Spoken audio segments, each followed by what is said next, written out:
Buttermilk pancakes are a big weekend tradition in our household, served only, of course, with pure maple syrup. Let's just pause to observe that beautiful slow-mo syrup footage.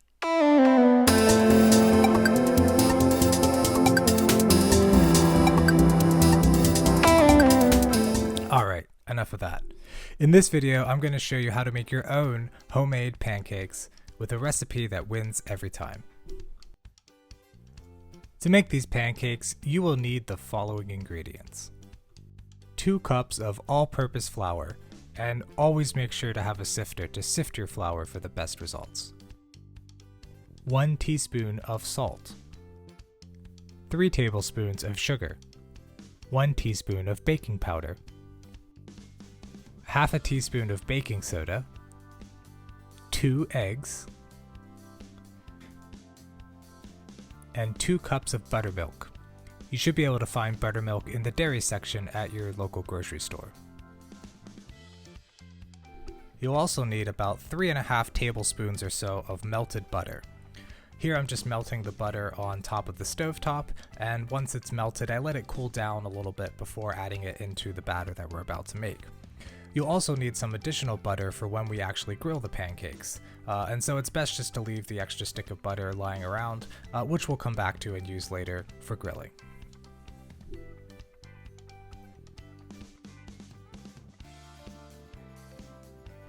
We start making our pancake batter by first sifting our flour into a large bowl.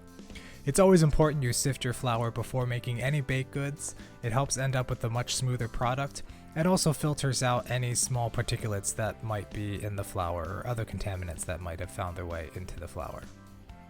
Once we've got our flour sifted into the bowl, then we add our other dry ingredients, the salt, the baking powder, and the baking soda and sugar into the bowl. And then we'll just give it a stir to evenly mix up all of our dry ingredients.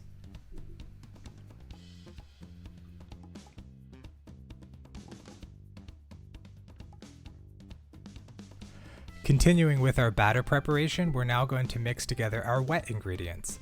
And we're going to start by adding 2 cups of buttermilk into a separate bowl. And to those 2 cups of buttermilk, we're also going to add the 2 eggs as well. Now normally at this phase, you would also add the butter that we prepared earlier. However, I actually forgot to add the butter when I was preparing pancakes this time. So we'll add it a little bit later in the batter mixture, but normally you would add it now. Thankfully, pancakes and pancake batter, it's really not exactly fine dining, and so it's pretty hard to mess up this sort of recipe, and if you mix things out of order, it'll generally work out in the end. It's no big deal. We're going to put those eggshells down into our food compost bin. It's always important to try and compost your food waste if you can. Keep it out of the normal trash stream. And you can check out my other video on food composting to see how we do that in our own household with our own backyard compost pile. But now with these eggs and the buttermilk in there, and normally our butter as well, we're going to give that a good stir. And then we're going to start mixing the dry and wet ingredients together to form our pancake batter. So to form the batter, we're now going to combine those dry and wet ingredients. Let's start by adding maybe about 1/3 or a little less than half of our dry ingredients into the wet, and just start initially mixing it around a little bit. This batter is going to be quite thick and lumpy. You do not have to make it super thin. We're not trying to make a crepe batter or anything like that. So you just want to kind of get it started to get incorporated, and then continue to add a bit more of the dry ingredients to the batter, continually stirring. You don't want to over stir too much because your pancakes will get a little bit more thick. You don't want to create a lot of gluten and bind up all that gluten in your batter. You're just trying to basically incorporate the dry and the wet ingredients. So give it a good stir, and it will be a little lumpy. That's totally fine. Just try and make sure that you don't see any more dry bits of the flour in your batter. And once you get to that stage, then you're pretty much good to go. Once the batter's all mixed up, we're going to let it sit for maybe 10 minutes or so, just to let the baking powder start to do its thing in there, and just let the flour and everything just sort of settle down before we move on to the grilling phase. And as I had mentioned, I forgot to add my butter earlier, so I just sort of dumped it in there now, and I'm going to stir it back into the batter, and you'll see it works out just fine. Really no big deal. Now let's talk a little bit about how we're actually going to grill our pancakes.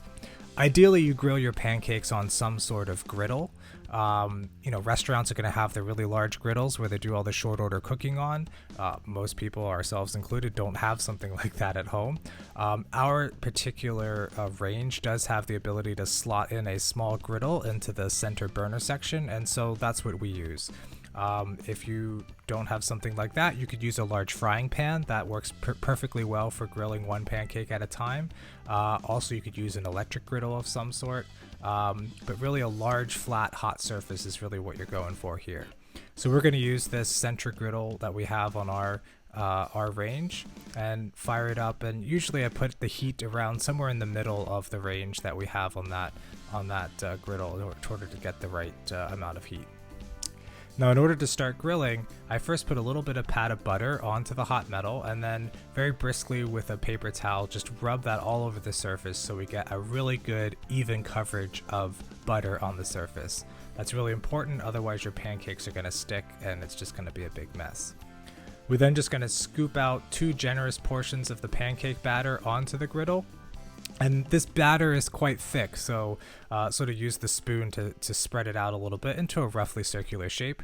And you can make your pancakes as small or big as you want. I usually make ours about 7-8 inches across, or whatever that is, and that usually gives us about 7 or so pancakes out of that batter. Once the pancakes are on your hot griddle, you want to let them grill for maybe about 4 minutes or so. Just keep an eye on them, and really the thing that you're looking for is bubbles that start to form in the center, and the edges will start to get a little bit dry looking, and that's usually a signal that you're about ready to go ahead and flip. And so on these pancakes here, you'll be able to see just there how the edges start to pull up and start to look a little bit dry. That's usually your clue that it's ready to go ahead and flip. And in terms of flipping, this is really just something where you have to have a bit of confidence and just kind of go for it. If you're timid, you're going to make a mess. Here you'll see on the first one I flipped, it slipped a little bit, a little batter flew out the side. It's all right. It's Sunday morning, we're making pancakes, no big deal. So you flip those pancakes over, and then you're going to grill the other half of the pancakes, a little bit less than it takes to grill the first side, so maybe another 2 minutes or so. Just eyeball it a bit, take a peek, look at the color, see if it looks about right, and then you'll be good to go with your first set of pancakes. Once your pancakes get to be a nice tan or golden brown or both sides, they're ready to go. So take your spatula, scoop them off to the side, put them on a plate and keep them warm until you're ready to serve, and move on and make your next batch. And we'll do that just like we did the first one. Take a little pat of butter, put it on the hot griddle, take the paper towel there and gently spread that butter all over the griddle.